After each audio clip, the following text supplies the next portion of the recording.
On this episode of the Oklahoma Breakdown with Ikard and Lehman, presented by Riverwind Casino, we hand out some mid-season awards for OU football, and then we preview some of the biggest games in Week 8 of college football, and we finish up giving you our winners and losers of the week. Please download and subscribe to the podcast, rate it 5 stars, and write us a good review. Follow the show on Twitter, Instagram, Facebook, and YouTube. Just search Oklahoma Breakdown on any of those, and you'll find us. All right. Our man, Michael Hosty, will kick this thing off. It's time for the Oklahoma Breakdown. It's a beautiful Thursday, October 20th, and you're listening to the Oklahoma Breakdown with Ikard and Lehman, presented by Riverwind Casino. Riverwind is Oklahoma City's premier casino experience, and there are so many reasons why Riverwind is consistently voted OKC's #1 casino, but it all starts with their amazing variety of gaming thrills and excitement. Riverwind's beautiful award-winning environment plays host to more than 2,800 of the latest electronic games with a huge selection of table games, including blackjack, blackjack match, roulette, and Teddy's favorite, craps.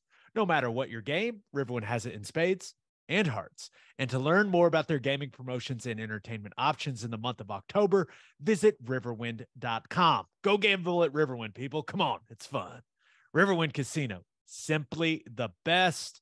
Now recording this Wednesday night. Please leave us a 5-star review and a nice comment. Ted, how we doing? Fantastic. I cannot complain. Got a bye week going on. No problems here. No problems. It's nice to just relax. I am looking forward to the weekend, not having to work. I'm very, very excited. I plan on doing a whole bunch of nothing, and I'm very excited about it. There's been a lot of anxiety over the last month. It's nice to be able to push back from that a little bit, right? Yeah, no doubt. No doubt. I'm just not having to worry about OU football for a weekend. I think it's going to do my body a lot of good.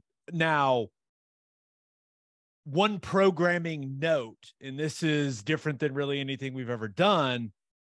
On Sunday night's episode, Monday, whenever you listen to that one normally, Jackson Arnold, 5-star quarterback commit for Oklahoma, will join us for an interview.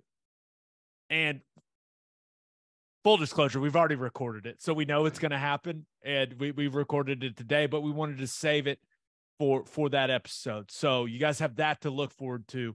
Jackson Arnold, you'll get to hear from the face of OU's 2023 recruiting class. Okay, so we were thinking about what to do for this episode. And Midseason awards, it's the best way to kind of recap what has happened up to this point in the season with Oklahoma football. Do you want to start with offense, defense? Let's start with offense. Let's do offense. Okay. Offensive MVP. This is an interesting conversation because clearly the Texas game showed us Dillon Gabriel is rather valuable for this football team and for this offense. So it's really hard to argue that he's not the most important player on the offense after what we saw against Texas. Now, when you look at the stats, completing 65% of his passes, 13 touchdowns, 1 interception. Yes, he's had some inaccurate throws. He's had some head scratchers, but hasn't made a ton of mistakes with the football. But is that just the easy answer? Do we just go Dillon Gabriel as offensive MVP? Or is it a more complicated discussion? It is not more complicated. Really? Well, you know the guys on the offense that I love, and I love those guys. But let's be honest. If Dillon Gabriel is not out there, nobody's doing anything. That is established fact. Okay. So I would say 49-0 beat down by Texas, backed up by 700 yards of offense against the top 25 team the next week. I think sometimes, Gabe, the easy answer is the right answer. Just take the layup.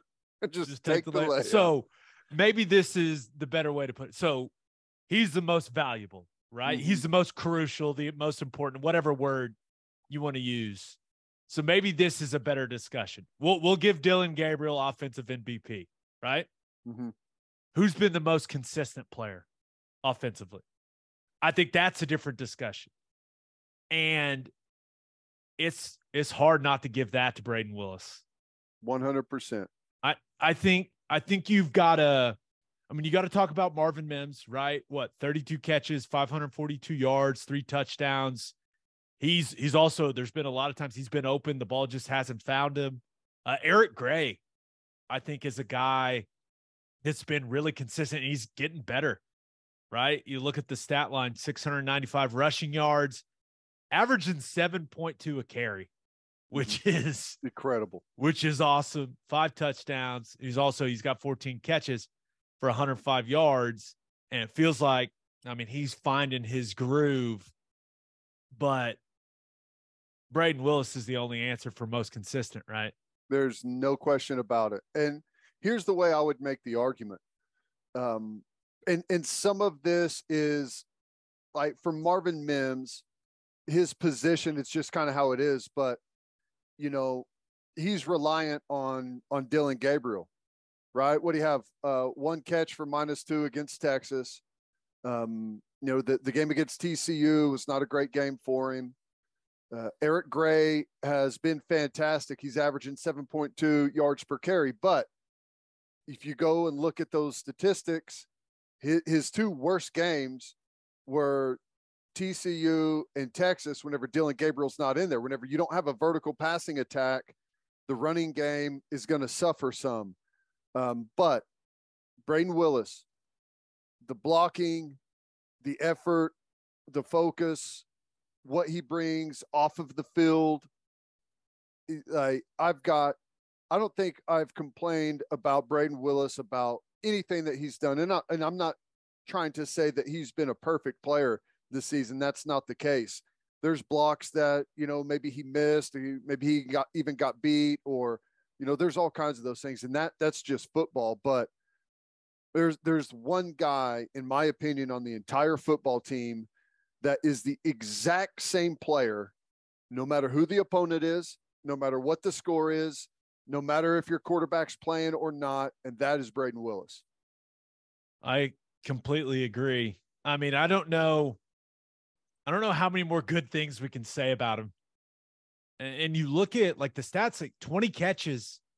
Before the season, we talked about him possibly eclipsing his career numbers in this one season. Like, he's kind of on his way. Look, 312 yards, 5 touchdowns.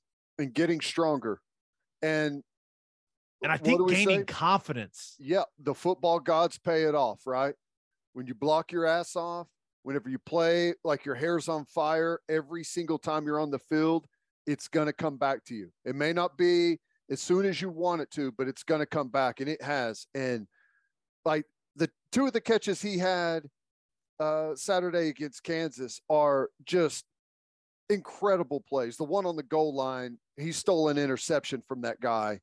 The other one over the middle, I don't think that ball typically does not go there, and it came to him in tight coverage on a line, and somehow he pulled that ball in. He's feeling it right now, and that's, whenever confidence doesn't just come out of thin air. It comes out of being prepared, practicing your ass off all week, and then in the game, knowing that you're going to be able to do it because you understand where and what you're supposed to be doing. Yeah. And I think, maybe the most complimentary thing I can say about him, and we've talked a little bit about this before, but I do think he's setting kind of the foundation of what the standard is moving forward for Totally OU football. Agree. That's right. Like, when you turn on the tape, when the coaches turn on the tape, they're going to point at number 9. They're say, this is how you play when you play here. This is it. This is what it looks like. And that's about the biggest compliment you can get as a football player. And kind of along those same lines, it wasn't a coincidence that the game plan against Texas was, hey, let's just put the ball in Braden's hands. Yep. That shows how much Jeff Lebby and that coaching staff trust him. I mean, and that's just, I mean, they put him at quarterback, Ted. There you go. That's it. But so it is decided. Dylan Gabriel, most valuable, most important. Braden Willis has been most consistent performer. Yep. I can live with that. Okay, this is where things get interesting. And ever since I put this rundown together, I've been smiling, just waiting to talk to you about this. The defensive MVP up to this point in the season. Now, let me lay some things out. Maybe this will help you, Ted. Okay. Stutzman and Ugwebu tied for the team lead in tackles at 62. Right? That's good information to know. Stutzman leads the team in tackles for loss. He's got 8. Downs and Grimes have 6. Grimes leads the team with 4 sacks. Those all came very early in the season. Though Billy Bowman was really, really good before he got injured against TCU. Deshaun White, he's the 4th leading tackler on the team. He's been pretty consistent at that cheetah position. I've tried to help you out, man, because this is kind of all you. Who's been the defensive MVP up to this point in the season? I'm not going to say you have to pick someone. I'm going to let you do what you want here. This is, and I think it's telling, frankly, but I think it's Billy Bowman. As crazy as that is to say. And I don't want to, I'm not like, this is, we're at the halfway point. I think there's some good positive things that I've seen here, in the Kansas game and then going into the bye week that I feel like, I'm not trying to say we're going to be a good defensive team the second half. I'm not saying we're going to be a top 25 unit, not saying we're going to be necessarily even in the top half of the Big 12. Okay. But I've seen some positive things here recently. But the first half was bad. And I can look at almost every single guy on this list and think of individual, like, game-changing, massive, impactful mistakes that have helped lead to losses. So it's hard for me to award an MVP under those circumstances, right? So considering that, I'd rather not get into those, and I'd rather just say Bowman, because until he went down, up until that point, he was the most consistent player that we had. Wasn't perfect, but he was the most consistent. I agree. And, the defense wasn't stellar against Kansas State, but it was like the wheels fell off for whatever reason in that TCU game. Mm-hmm. And really, they haven't been able to put those wheels back on. No. Since Bowman went out. And is it all because he went out and they had to move some things around in the back end? No, it's not all because they lost Billy Bowman, but the way that he was playing in the back end of the defense and the way that he was playing that safety position, he was the impact player in the back end of that defense, and not having him has been an issue. But the defense as a whole, safety is an often overlooked position, but incredibly important. Look to last year. Last year we were playing solid defense, and then Turner Yale goes down and things fell apart on us, right? And you can say kind of the same thing about Bowman. You go back to the Kansas State game, and that game is really like 5 plays that fell apart. You played a really long stretch of football in the middle of that game defensively that was excellent. And then, just a handful of plays end up costing us. So the hope is you get him back and start playing good defense. But even if you don't, let's just assume that you don't have him back for a while. I think they're starting to get some experience and some guys playing better on the back end. But it's disappointing that there hasn't been someone step up consistently and play. I'm not even asking for like pick sixes and sack fumbles, and I'm just talking about strong, consistent winning football. Everyone's just been kind of taking their turns on having the mistakes that cost you. So if I had to make you pick someone else other than Billy Bowman, who would you pick? Deshaun White? Yeah. And I don't feel, and I love Deshaun White, and I think he's done some really good things. I thought he had a really good game against Kansas, had the interception, which was fantastic. Had several plays there where he was an effective blitzer. I think he's been solid almost the entire year. But, you take the Kansas State game and he had a mental mistake that you point to at the end, and it's like, if this doesn't happen, we have a chance to win that football game. So I hate to bring those things up, and I don't want to harp on the bad, but I hope that we have several guys that have an MVP second half. And whenever we're talking about the end of year conversation, that it's like, these are the guys, these are the main guys, and let's talk about all the reasons why they deserve it. And I still feel like there's a chance that could happen. Let's pick the mood up a little bit, shall we? Let's go. But do you agree? I mean, what do you think though, real quick? I thought you were going to say there is no MVP. So that's where I was at mentally going into this. So I figured thought about it a long time and I could not settle on anything. I just couldn't. I think Bowman's the answer, which is crazy because he's missed the last essentially games? 3 games. Yeah. So that's probably the best Distance representation. Makes the heart grow fonder, I believe, is what they say, right? Maybe that's it. But I think that you saying Billy Bowman's the defensive MVP up to this point, when he hasn't played in the last 3 football games, is kind of a perfect representation of how it's gone defensively. Yeah. Yeah. That's fair, right? All right. Let's get in a better mood. Favorite offensive play up to this point in the season. They're actually, and I went through like every single game to find the best ones, and there's some really good nominees. Okay. I've got like 6 nominees for this. Gavin Freeman's touchdown on his first touch against UTEP, right? With the spin. Awesome. Yep. That was sweet. We've got the Marcus Major, oh my God, he embarrassed that guy so badly, run against Kent State. I mean, that was absolutely filthy. You had the Dylan Gabriel 61-yard touchdown run on the QB draw to tie the game at 7 against Nebraska.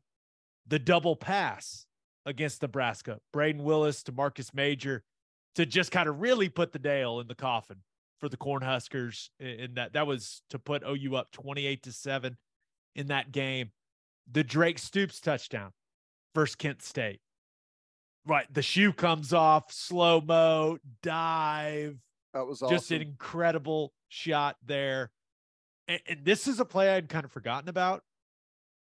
Marvin Mims's 50-yard touchdown to tie the game up at 14 against Kansas State. And the reason we've kind of mentally blocked it out of our head, because what happened right after that, Ted? Was that the long kick return? Yes, it was. Yeah. But that was a great play. He catches it. That was the one in the northwest corner, right? Yeah, it's going – no, southwest. Southwest? No, okay. Southeast, right? Or actually, Southeast, I don't remember. Corner. What was the one what in the way was he going in that? It's the one where, remember, he started punching the pad, and on the radio broadcast, I was like, please don't do that. Like, your hands are very valuable. Please stop. I don't know. For whatever reason, I was thinking it was the one in the, like, on our sideline going away from the massive Jumbotron like back there in that corner. But for some reason, I thought it was the exact opposite of what you're thinking. But you're probably right. You are probably right. It's probably neither, honestly. I'm really trying to remember what way the kickoff went, which I think the kickoff it came out of the south end zone and came to our sideline, didn't it? I think that's pretty right. Sure. Yeah. So I am, now that we just made everyone dumber with that conversation, so that was a big play in that football game. We don't really remember it that way, but the punching the wall after, that was a great celebration by Mims as well. And then I was thinking about which one of Eric Gray's touchdowns to put on there, but they're kind of all the same. He breaks through, he turns the guy in a circle, they look like an idiot, he scores a touchdown, So it was maybe the back-to-back touchdowns against Kansas, right? That was pretty good. Just like, oh, okay, yeah, I'll just do it again. That was pretty good. So unless you got another nominee, something I didn't think of. I do. Maybe it's bias creeping in, but Braden Willis's pirouette on the sideline against Kansas. That was awesome. That was an awesome play. And I just love whenever he gets paid off on touchdowns. So that's probably part of it. But I think, to me, the biggest one, it may not be, and it was spectacular, but Dylan Gabriel's run at Nebraska, because like if he doesn't get that, was that third down? Yeah. It was third down. That place was electric at Nebraska. They went down and scored. Like it felt like a bad situation if we didn't convert something on that drive and make something happen. And that run was electric. And who knows what happens in that game if he doesn't pull it off. Yeah. And the way that the rest of the season has gone, it kind of makes you forget how much fun that game was, especially for the people that were there. Yep. Like it was a really cool atmosphere. Nebraska started off so well. Like the start of that game couldn't have been worse for Oklahoma. And that was the play that kind of settled everything down. And then OU just whooped their ass the rest of the way. And it was a lot of fun. And that trip home was a lot of fun. But man, that seems like a long time ago. It was a long time ago. Brutal. So that's what we're going living with? on top of the world at that point. Yeah, that's what I would go with. Yeah. I think that now I think the best visual of the entire season is the Drake Stoops dive TD with one shoe on. I think like just, if you're just looking at the video or of the picture, like that's the best one of the year. But I don't know, the Braden Willis double pass to Marcus Major, because that felt like, okay, this game is over. Yeah. And I would say that moment was like the high point of the season for me so far, where you were like, oh, okay, we're beating their ass. We're good. Let's go. This is going to be fun. Yeah. Like this is going to be a fun season. I haven't felt like that anymore. So right. I think I would, you can have the DG run in that game. I'll take the double pass, because that double pass, it was like, okay, this game's over. I feel like that was the point in the year where OU fans, we were riding our highest at that point. Yep. No, I agree with that. I think that's, I think it's always fun to take those special plays and reminisce of what you were feeling like whenever it happened. And yeah, I'll take both of those. And hey, if my guy Braden Willis is involved, I'm down for that too. Yeah. And the Freeman touchdown was sweet. I mean, that was a really cool incredible play. Let's bring the mood down a little bit, shall we? Mm-hmm. Last category, midseason awards. Favorite defensive play of the year up to this point. I really had a tough time finding anything other than the CJ Colton interception versus Kansas. I know. And when we put this out on Twitter, it was pretty much unanimous that was the only answer from people. Do you have anything? Nothing else. I've got nothing else. And I mean, there's some really nice plays in there, and guys have done some good things. But like, to me, that's it. It's an incredible play. I don't know how he was able to pull it off. I don't know how he was even able to tip the pass.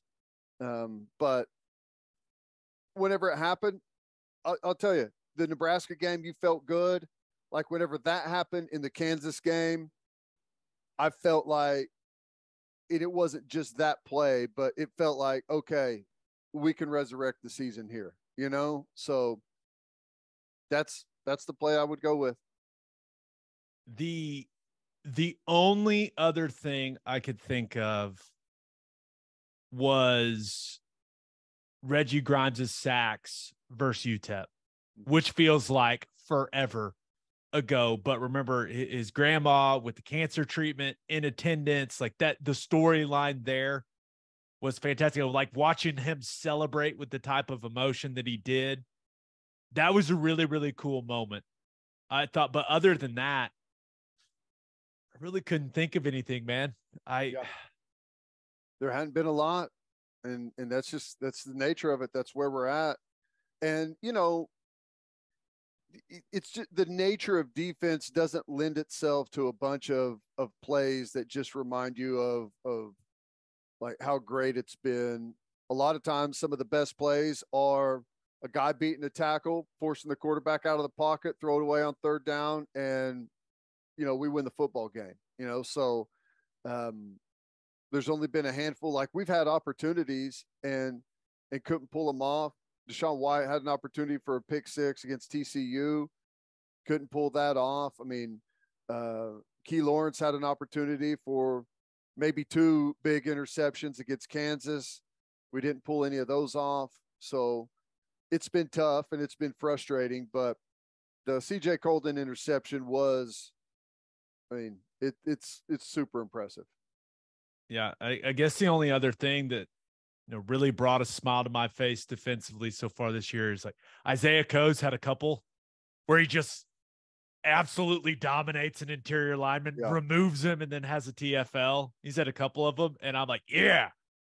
But I mean, that's really not. I mean, I was hoping to talk about pick sixes because we mapped the podcast out. Like, despite what some people may think, we're actually pretty structured with this thing. Like, we knew we were going to do this at the mid-season point and during the bye week. And I was really hoping to have some pick sixes to talk about, like some huge hits to talk about. Like, no, I mean, it just didn't work out that way so far. Nope. It's been frustrating, but they're coming. The back half, they're coming. We're going to stay positive. Love that attitude. All right. Time for some birthday shout outs to bring the mood back up, baby. Happy first birthday to Henry Plost.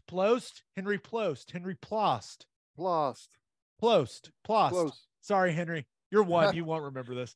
Happy second birthday to Logan Green. Happy second birthday to Zoe Wynn. Happy fourth birthday to Fox Charlotte Thompson. Happy 7th birthday to Helen Courtney. Happy 10th birthday to Sweet Jillian.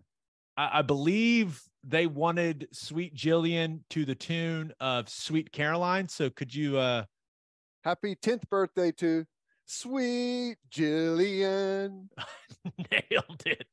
Happy 12th birthday to Harrison Watkins. Happy 26th birthday to Austin Brooking. Happy 33rd birthday to Brock Ring. Happy 35th birthday to Brian Brown. Happy 36th birthday to Ryan Romke. I think so. Happy 55th birthday to John Flegler. Happy 61st birthday to David Mann. Happy 68th birthday to Sherry Singer. Happy birthday to Dean Powers. And happy birthday, Uncle Wendell McClary. Nice. All right, let's preview some of the big games in week 8 of college football. But first, the only place to stop when you're road tripping is Love's Travel Stops. Love's has over 600 locations in 41 states, offering 24-hour access to clean and safe places. Whatever your road trip needs are, Love's has it. Fuel, fresh food, all the snacks and drinks, including, yes, my favorite, Java Amore. That coffee is fantastic. Love's also has you covered if you forget your phone charger or headphones. They've expanded their mobile to-go zone so you can grab any of that stuff there. Make sure you download the Love's Connect app for exclusive offers from today's most popular brands. The Love's Connect app also includes a route planner and store locator. When you see that red neon heart on the highway, stop in and say hi at Love's Travel Stops. For a full list of what Love's has to offer, visit loves.com.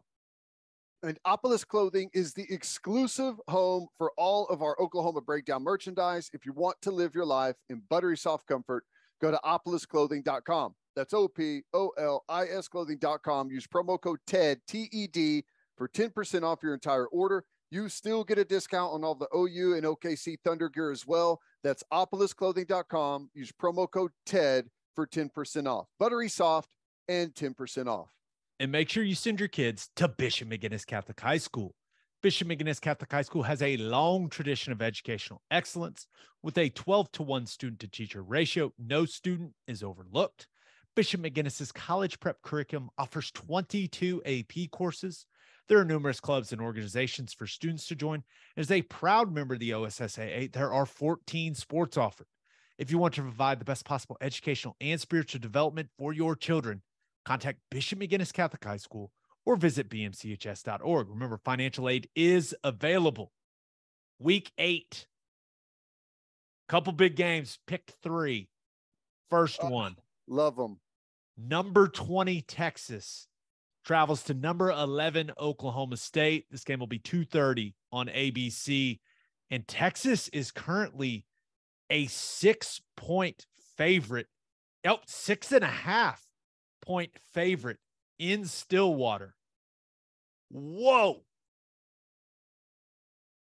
I've thought about this, and aside from someone knowing more about Spencer Sanders than I do or what I've seen, I think this line is absurd. And I feel like by the time the game kicks off, that has to change massively. But I could be wrong. From everything I've been told, like he's good to go. So I know Oklahoma State, they're coming off that loss to TCU. Texas coming off surviving, right, against Iowa State. I think Sanders is plenty healthy. I think he's going to play. I think the real question is, can Oklahoma State get any impact from that running game, right, against that Texas defensive line? Oklahoma State's running game, it hasn't been good enough. I mean, it hasn't. Now, maybe they'll find some more success throwing the football anyways because of what Texas's defense does well, but you still got to be able to run it a little bit, Ted. I mean, or else you're really putting yourself in a bad spot as an offense. No, I agree with that. And I guess maybe one of the things is, you know, if Sanders plays but isn't as healthy as they need him to be, how effective is he going to be as a runner? Because he creates a lot of chaos there on defenses, both in the passing game and in the running game on you know, some of those things where he's factored in. And if he's not able to be a factor in the run game, that will make it really difficult on Oklahoma State. So yeah, it definitely has been disappointing. I thought the running game was going to be really good this year, but you know, I still think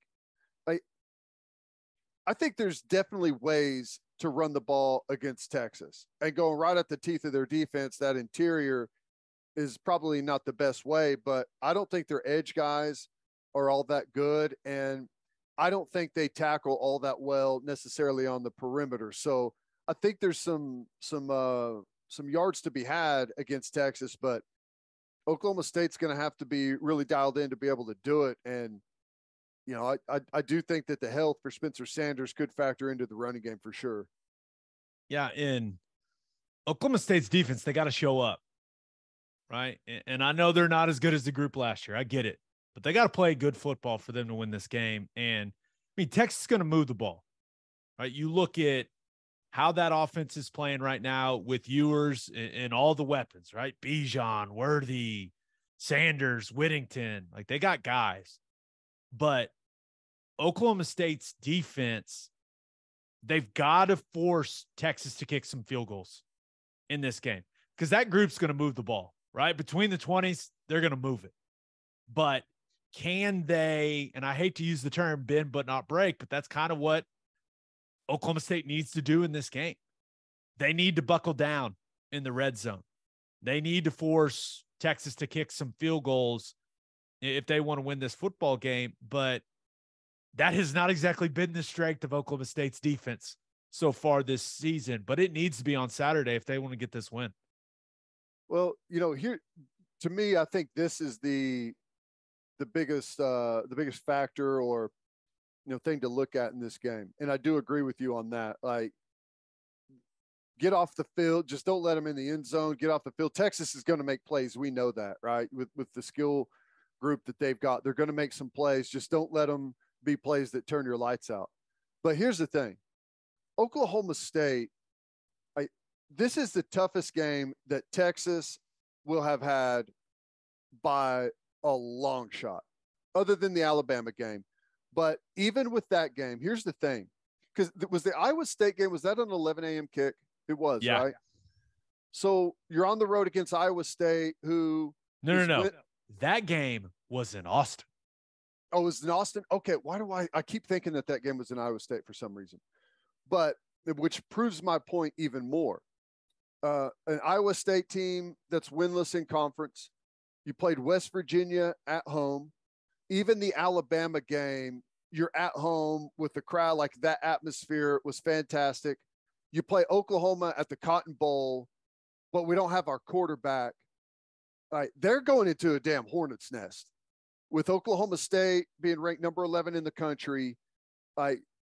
This is the first massive test for Quinn Ewers. Everything else for him has been fairly easy as far as the atmosphere surrounding the game. This is the biggest test they will have faced, and really it's not even close. You know what it's like right there on those sidelines at Oklahoma State. That place doesn't hold 100,000 people, but it gets loud. It's going to be a big time environment because, Oklahoma State fans, that football team, they lost to TCU, but we all know how good that TCU team is on the road, went to overtime. This is a big test for Texas away from their place. And I frankly, I know they're a 6-point dog, 6.5-point dog. I think Oklahoma State wins the football game. I'm not sure if Oklahoma State's going to win, but I know this. If you're giving me 6.5 points, I'm taking them.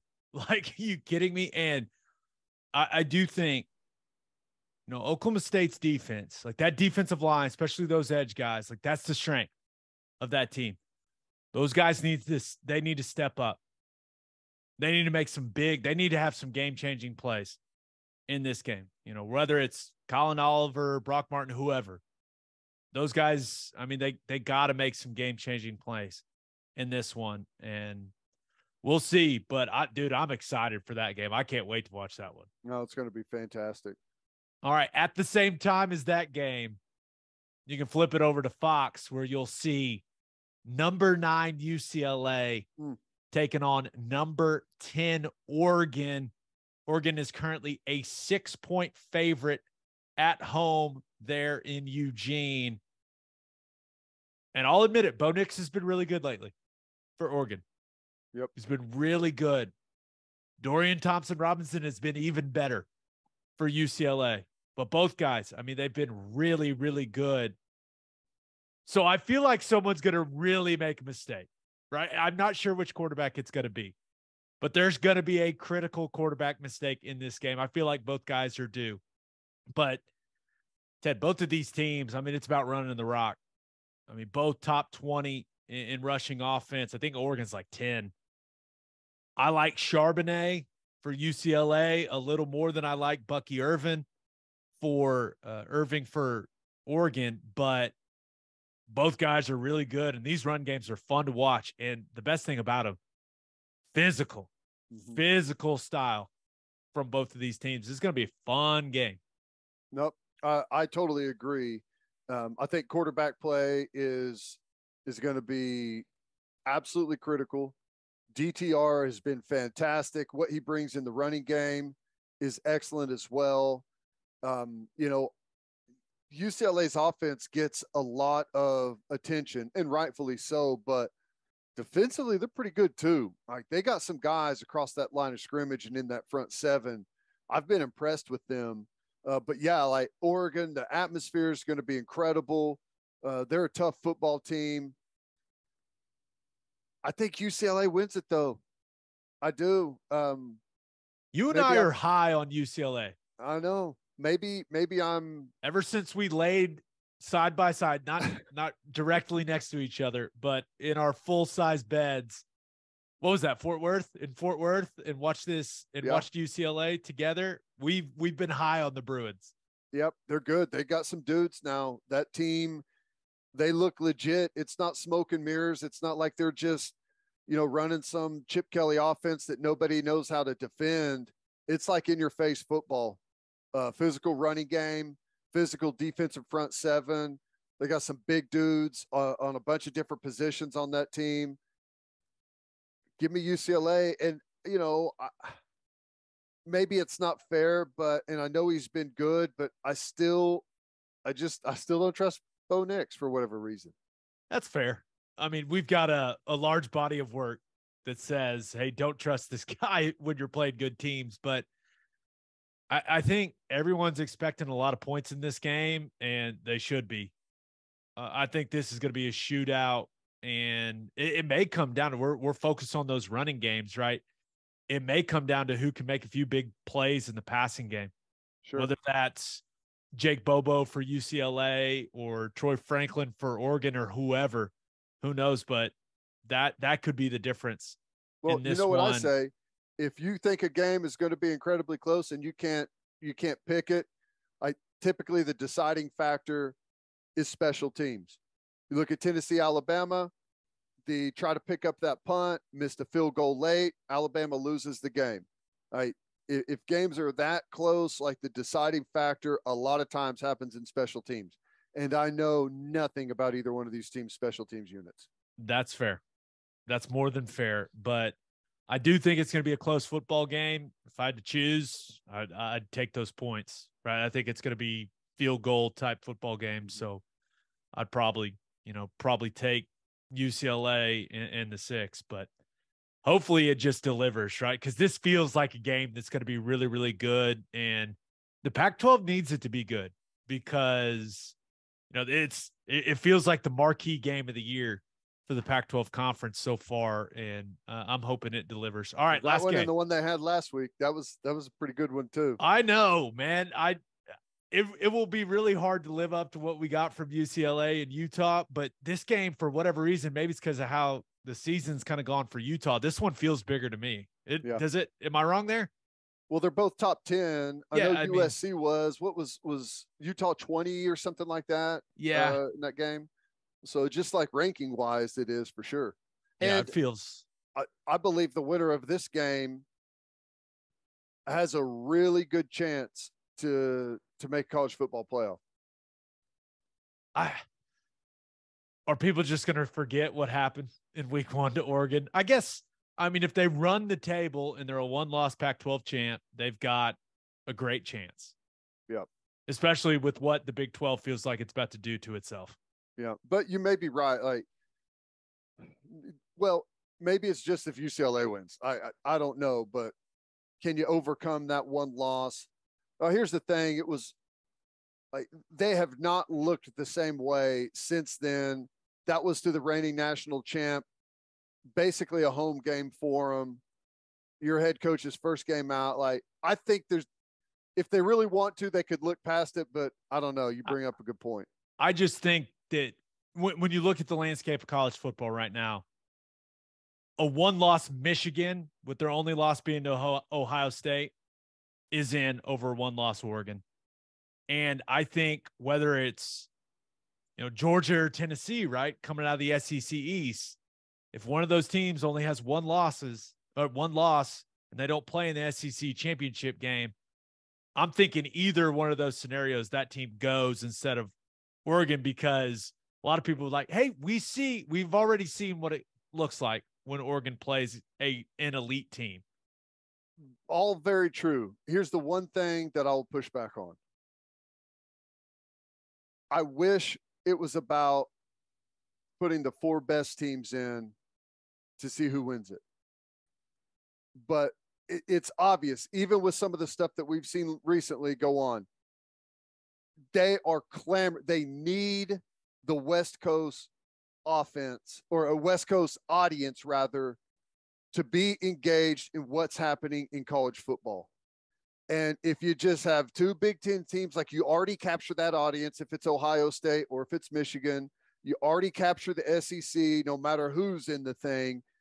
That's the one reason that I think that they could overlook something like that. But we'll just have to wait and see. I don't know if you heard, but 3 SEC teams are getting in anyways. I don't even know why we're talking about a Pac-12 team. I'm joking, but no. I would assume the Pac-12 would like UCLA to win this game, but I'm really just hoping it's a good one. And it feels like it's going to be. Autzen, never been. Heard great things. So that's a tough environment there for Chip Kelly and the Bruins. All right, last game. Number 17, Kansas State, travels to Fort Worth to take on number 8, TCU. This game will be at 7 p.m. on FS1 somehow, and TCU is a 3.5-point favorite.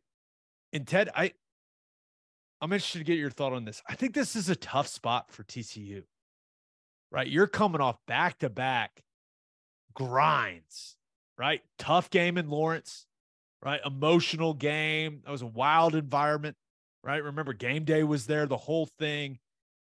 You're able to get that win. Then you have the double overtime game against Oklahoma State. I mean, you had to fight and claw your way back, down 14 in the fourth quarter, and then win it in overtime.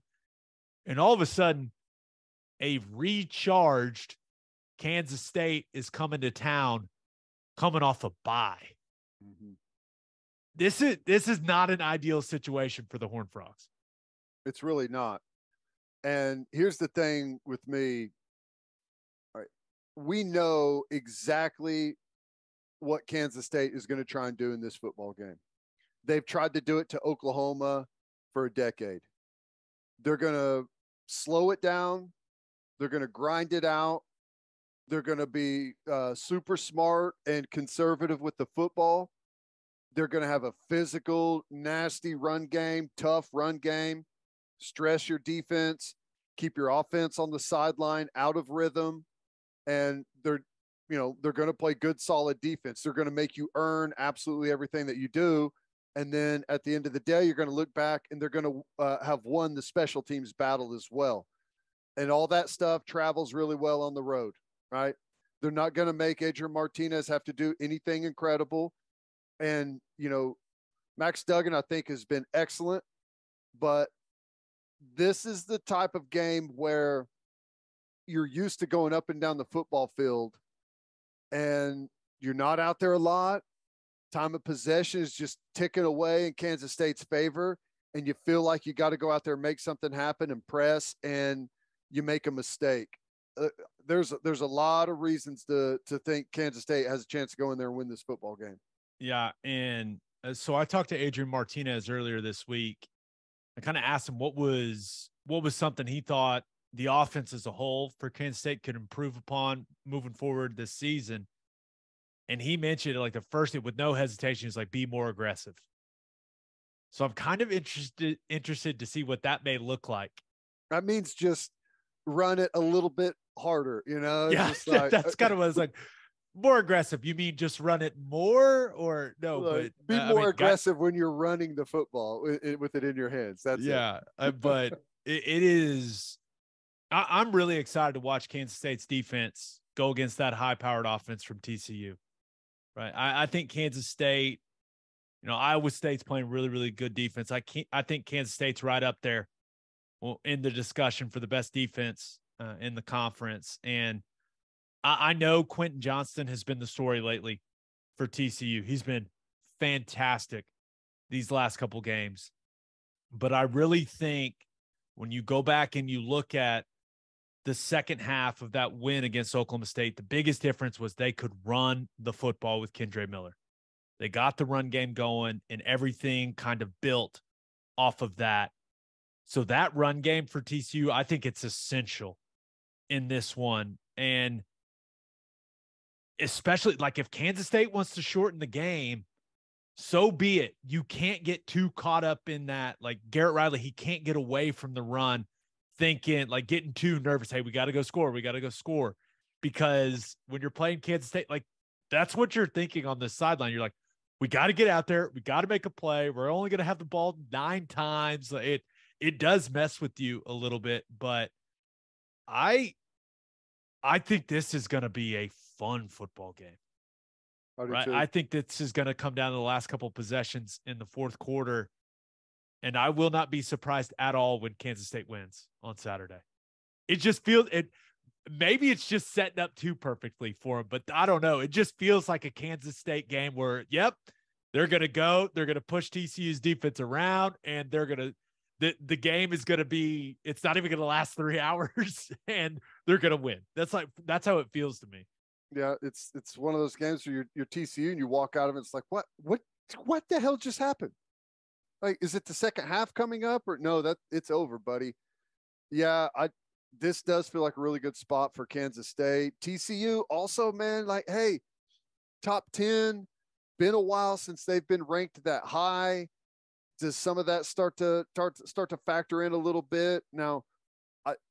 I've seen nothing like that. I feel like this is a laser focused football team. And here's the thing though. Quentin Johnston, Savion Williams, you're never out of it whenever you've got those guys to throw to. You are never out of it. And last week kind of proved exactly that. You just start throwing the ball up to number 1 and let's see what happens. So incredibly tight. I'm going to lean TCU to win. I'm with you. To win. I think the game being there in Fort Worth, like that's a big advantage as well. Like being at home is a big advantage. I would never bet on this football game, like ever. Right. But TCU's got it rolling, man. I just think it's a really tough spot. Kansas State coming off the bye.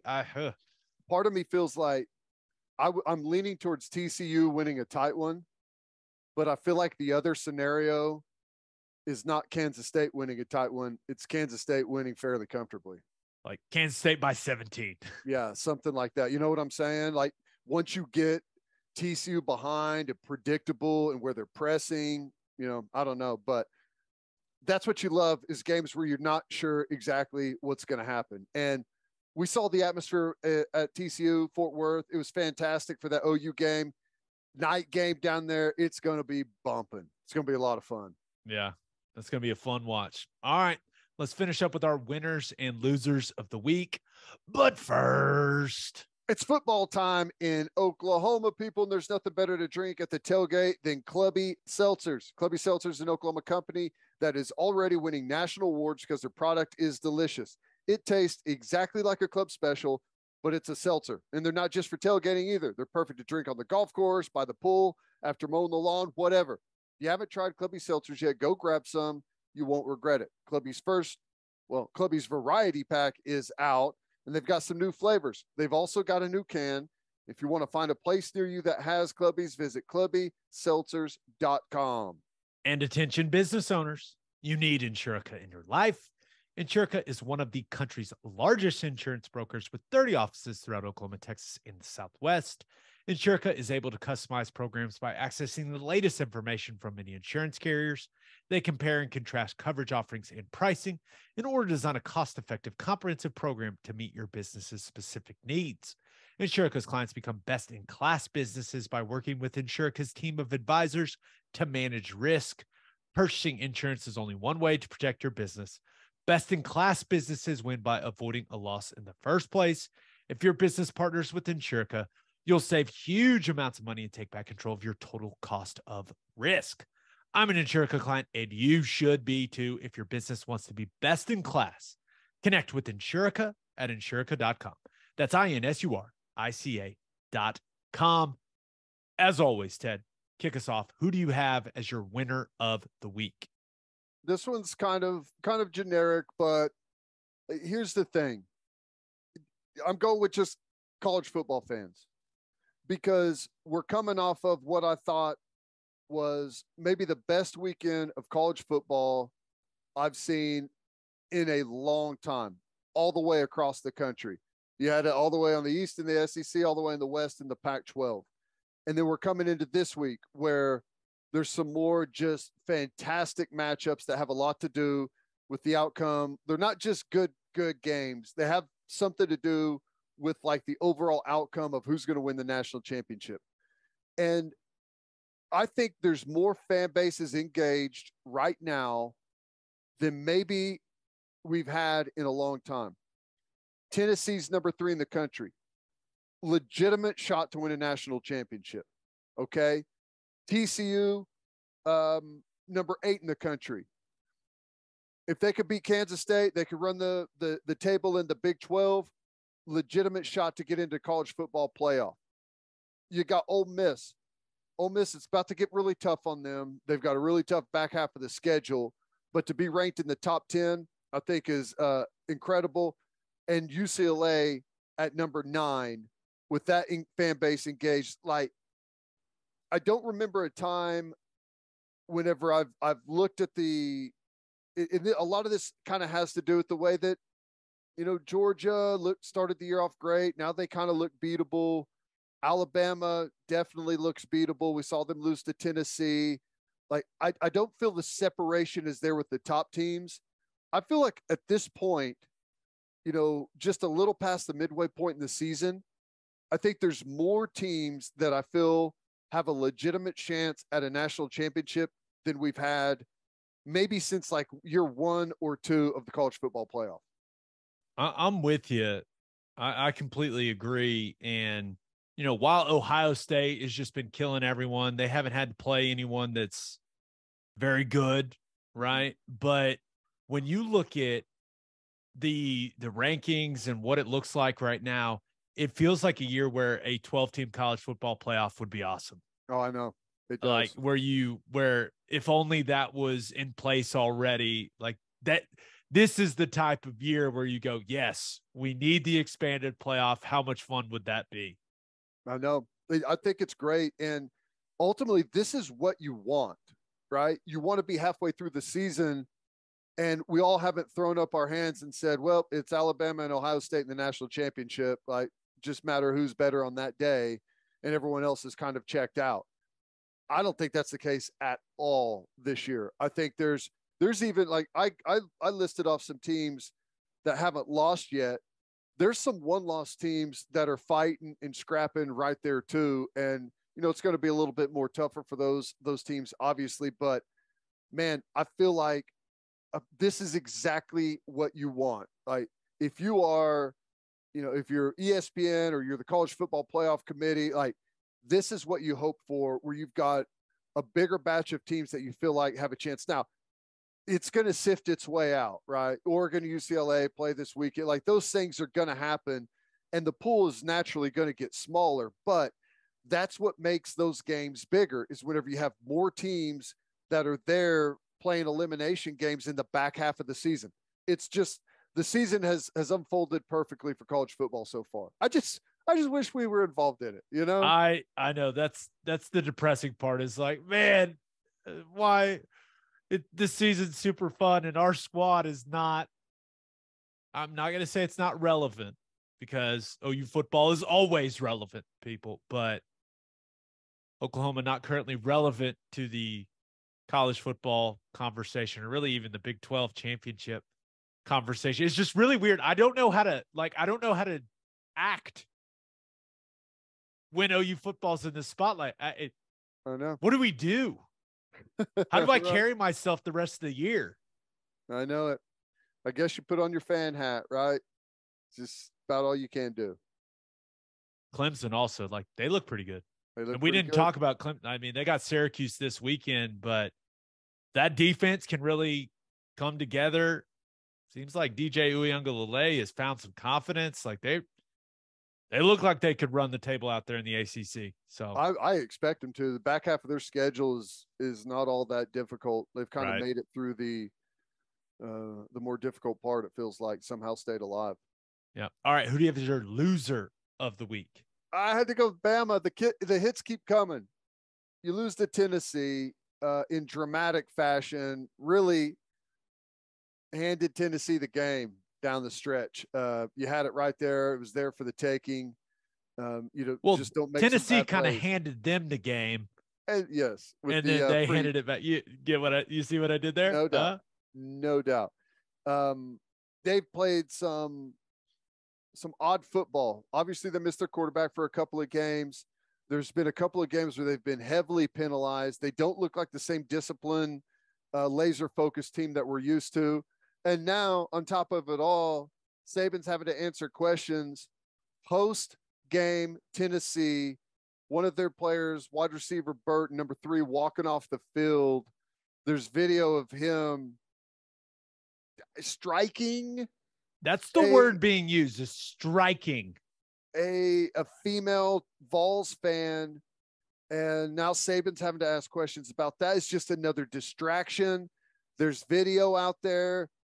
It's hard to say necessarily what exactly happens. The video's not great, and maybe some more video of it will surface later, but it's just more right now on the plate of Alabama. It feels like this is the first season with like a little bit of chaos that they've had in a while.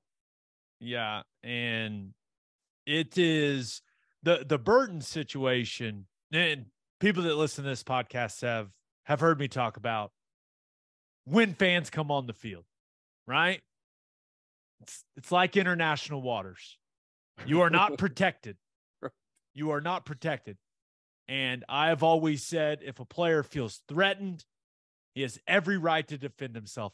Don't hit a woman, dude. What are you doing? What the hell are you doing? That lady walked in front of you. Big deal, man. Right. Grow up.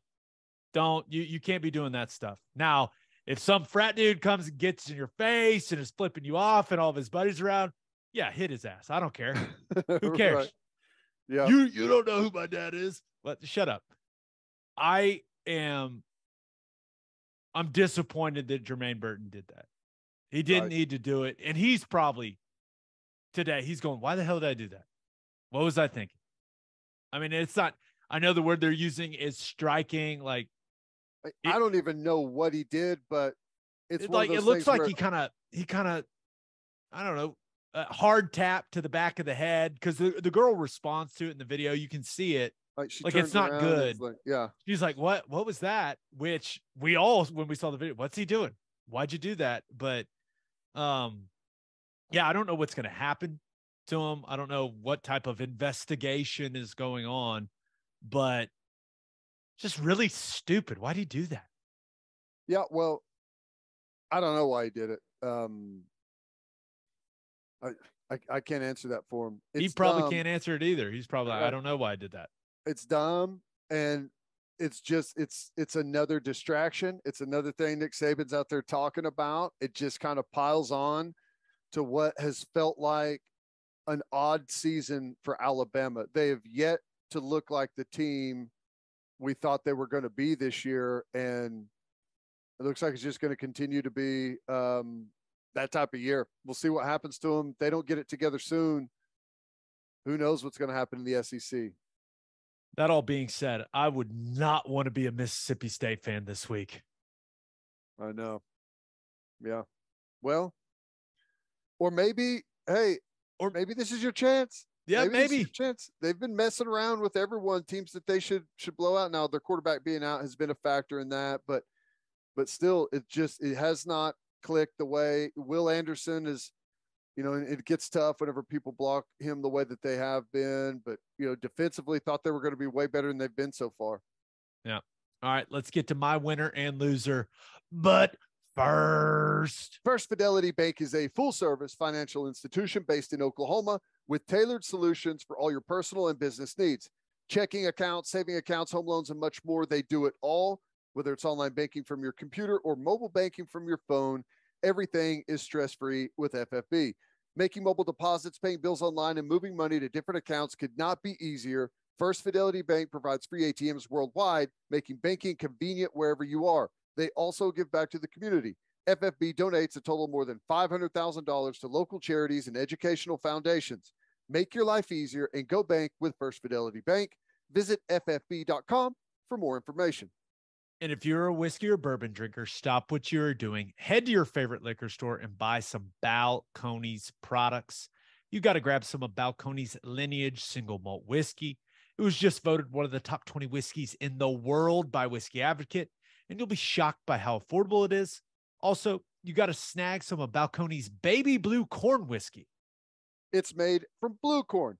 That's the fancy corn. And that is why it has won more than 25 awards. Last but certainly not least, you got to buy some of Balcones Pot Still Bourbon. Its big flavors make it the perfect bourbon to drink year-round. In 2012, Balcones Single Malt won the Best in Glass competition, beating brands like Johnny Walker and Macallan. This stuff is the real deal, people. If you love great whiskey and bourbon at a great price, then Balcones products are the only way to go. The whiskey may be made in Texas, but the owners are from Oklahoma. To find a liquor store that has it, visit balconesdistilling.com. All right, for my winner of the week, thought about going with the Philadelphia Phillies. Ted, we're in baseball mode, baby. We are in baseball mode, and although they blew a big lead in Game 2 to the Padres, I cannot forget the Kyle Schwarber home run. I mean, listen, you go on the road, you get the split, right? Job well done for the Phillies. And that home run almost hit the damn moon. My God. Crazy. Yeah, that was incredible. Big bomb from him. Well, Bryce Harper hit one, and then their pitching staff was fantastic against that really, really tough Padres lineup. Yeah. So 488 feet.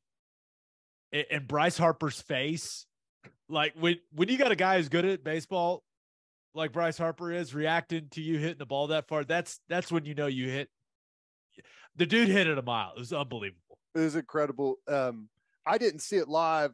We were at baseball practice for my son, and we got home later, and they were playing some of the highlights there. I think it was like maybe the 6th or 7th inning, and they showed Schwarber's home run, and I paused it, run it back. I was like, you see, this is how you hit a baseball, son. Look at him snap those hips. That was impressive. He crushed that thing.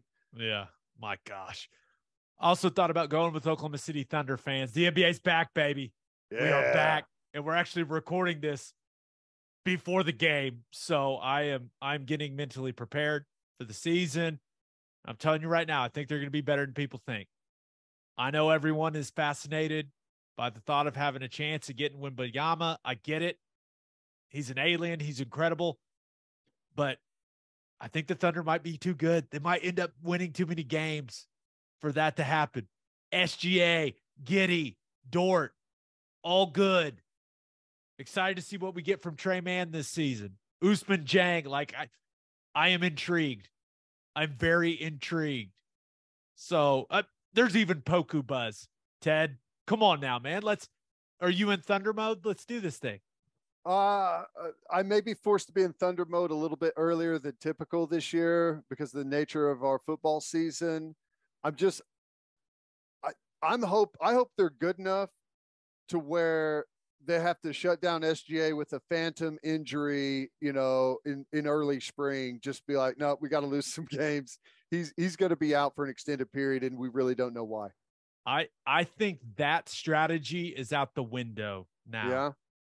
I think we're in let's see what this group can do mode and just live with it. You got the arsenal of picks to move up. I'm down with that. Let's win some basketball games. This is what it's about.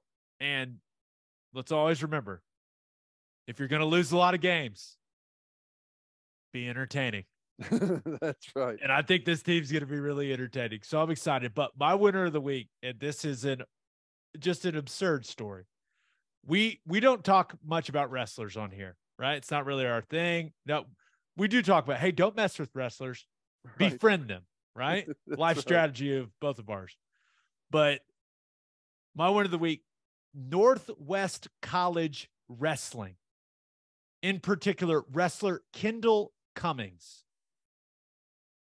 Cummings and his wrestling teammate Brad Lowry were in the Shoshone National Forest when Lowry was attacked by a grizzly bear.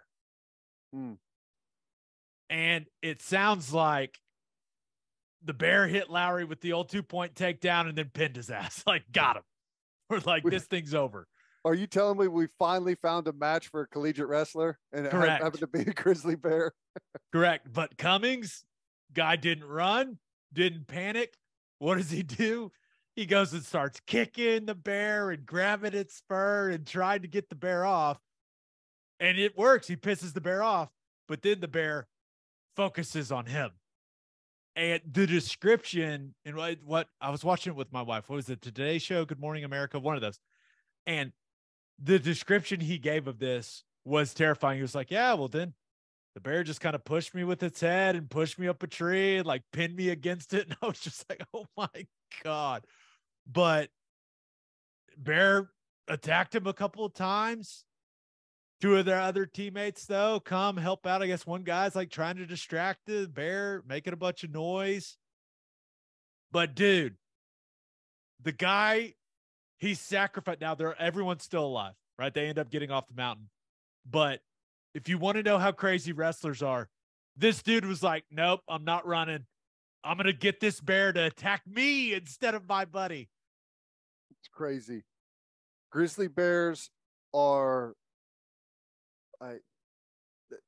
it's something that you just can't even imagine.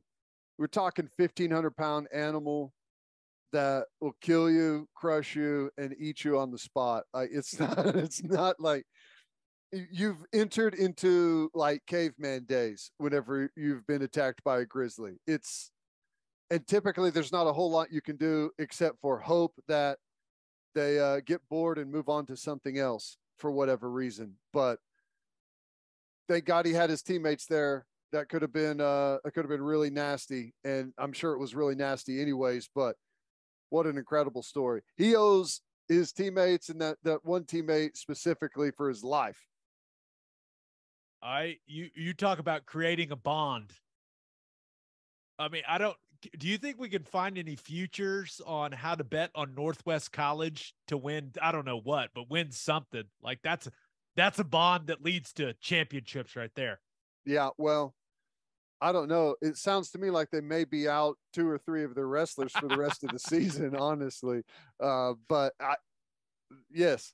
Remember that time we all got attacked by that grizzly bear in the Shoshone National Forest? Hey, remember when that bear was going to kill you and then I didn't let it kill you and then it tried to kill me? Remember that? That was awesome. Just an awesome story. I know I'm glad everyone's okay. And it sounds like the bear is okay. So, for all the people, don't hurt the bear. It's his, you're in his house. I get it. Bear's fine. And I did kind of a deep dive on this. They're like, well, there's a lot of bears there. We don't know which one it was, is basically was the explanation. We'd have to kill all of them to get the one that did it. Yeah. I'd venture clear of the Shoshone National Forest for a while. Yeah, I'm out. I'm out. All right. For my loser of the week, thought about going with Dan Snyder. Everything, like owning an NFL team is supposed to be awesome. And somehow, some way, Dan Snyder has made it look like owning an NFL team is miserable. This is the best way to put it. It's never a good thing when you have to send a letter to the rest of the owners in the league saying you haven't hired private investigators to dig up dirt on them. That's never a good thing when you're an NFL owner, Ted. No, this has turned into more of like a Netflix series than anything, with the way that it's all transpired with the investigation, the testifying in front of Congress, and it's just a what show.